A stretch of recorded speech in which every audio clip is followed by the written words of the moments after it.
வணக்கம். Rotarian Shanmuga Sundaram, GMS academy, Sri Venkateswara school, president rotary club of Tirunelveli town. இன்றைக்கி காலையில் வியாழக்கிழமை அப்படிங்கிறதுனால குரு பகவானை கும்பிடலாம் அப்படிங்கிறதுக்காக நெல்லையப்பர் கோவில் போயிட்டு அம்மன் சன்னதி வழியாக வந்துக்கிட்டு இருந்தேன். அப்போ திடீர்னு ஒரு வீட்டில் இருந்து ஒரு அம்மா தன்னுடைய பையனை சைக்கிளில் அவன் வெளியில் கிளம்புதான். உங்கள் அம்மா ஒரு வார்த்தை சொன்னாங்க. அந்த வார்த்தையை கேட்கும்போது எனக்கு ரொம்ப ஒரு தூக்கி வாரி போட்டுச்சு. அதாவது இந்த நெகட்டிவான வார்த்தைகளை தயவு செய்து குழந்தைகள்கிட்ட உச்சரிக்கவே கூடாது. குழந்தைகள் மட்டும் இல்லை, நம்ம பார்க்கக்கூடிய உற்ற நண்பர்கள், எந்த சமுதாயத்தில் உள்ள ஒரு யாரை பார்த்தாலும் இந்த நெகட்டிவ் வார்த்தையே சொல்லாதீங்க, பாசிட்டிவ் வார்த்தைகளையே சொல்லுங்க. முக்கியமாக நம்ம குடும்பத்தில் அதை உச்சரிக்கக்கூடாது, பள்ளிக்கூடங்களில் உச்சரிக்கக்கூடாது, காலேஜில் உச்சரிக்கக்கூடாது.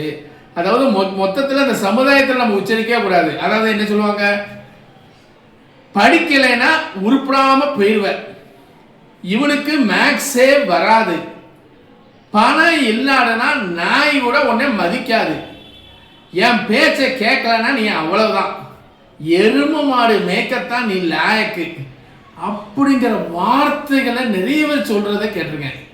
இது குழந்தைகள் இந்த ஆள் மனசுல இது ஒரு பயப்பட வைக்கும். அது நீங்க என்ன நினைச்சு அந்த குழந்தைகளுக்கு சொல்லுதீங்களோ அதை பாசிட்டிவா சொன்னீங்கன்னா அந்த குழந்தை கேட்கும். நீங்க நெகட்டிவா சொன்னீங்கன்னா நீங்க நினைக்கிறது எதுவுமே நடக்காது. நீங்க நினைக்கிறதுக்கு மாறா குழந்தைகள் கீழே போய்கிட்டே தான் இருக்கணும். பாசிட்டிவா சொல்லலாம், படிச்சா நீ முன்னுக்கு வரலாம், நீ பிஇ படிக்கலாம், நீ கொஞ்சம் ட்ரை பண்ணனா டாக்டர் ஆயிடுவ, எனக்கு தெரியும் நீ டாக்டர் ஆயிடுவேங்கிறது, உன்னால முடியும், யூ கேன் அப்படின்னு சொல்லலாம். your bright future is waiting for you. எல்லாம் உனக்கு அருமையான எதிர்காலம் உனக்கு இருக்குடா, நீ என்ன அழகா செய்த, நீ சூப்பரா வருவடா அப்படின்னு சொல்லலாம். நீ பயங்கர புத்திசாலியா இருக்கியப்பா அப்படிங்கலாம். எனக்கு தெரியும் நீ ஜெயிப்பேன்னு எனக்கு தெரியும் அப்படிங்கிறத சொல்லலாம். நீ கண்டிப்பா ஜெயிப்படா எனக்கு தெரியும். எவ்வளவு அழகா செய்யற, எப்படி உன்னால இன்டெலெக்சுவலா செய்ய முடியுது, எப்படி கிரிக்கெட் பேட் என்னடா இவ்வளவு அழகா விளையாடுத அப்படி நேர்மறை வார்த்தைகளை சொன்னீங்கன்னா சொல்றவங்களுக்கும் கேட்கிறவங்களுக்கும் நம்பிக்கையும் உத்வேகம் தரும். அதாவது இது கேட்கிறவங்களுக்கு மட்டும் இல்லை, சொல்றவங்களுக்கும் ஒரு உத்வேகத்தை தரும். அந்த நேர்மறை வார்த்தைகள் தான் புது வாழ்வை துவக்க வைக்கும். நாம் உச்சரிக்கக்கூடிய ஒவ்வொரு வார்த்தையும் ஒரு விதை தான்.